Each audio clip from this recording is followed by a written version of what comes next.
Drugs એટલે પોટલા ભરી નથી આવતા, નાની નાની હળીઓમાં વેચે છે અને રોજના 2000-5000 નો નશો આજે આપણો છોકરો કરતો થઈ જશે.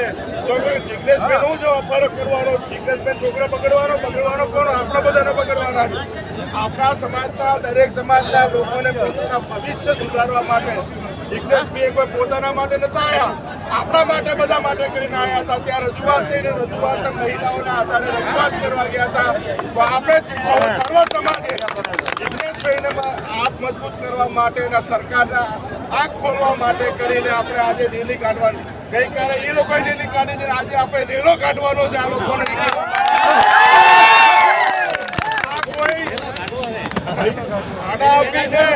દબાણ કરીને ધમકીઓ આપીને આવેલી ભીડ નથી, આ જિગ્નેશભાઈના પ્રેમમાં આવેલી લોકો છે. એટલે આપણે સૌએ મહેરબાની કરીને શાંતિથી જજો.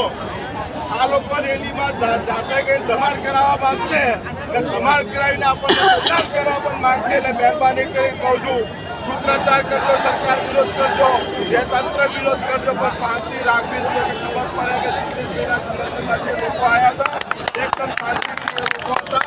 વાત કરીને હવે આપણે જોઈને આવેદનપત્ર આપવા જઈ રહ્યા છીએ, પણ શાંતિથી જજો, સૂત્રોચ્ચાર કરજો.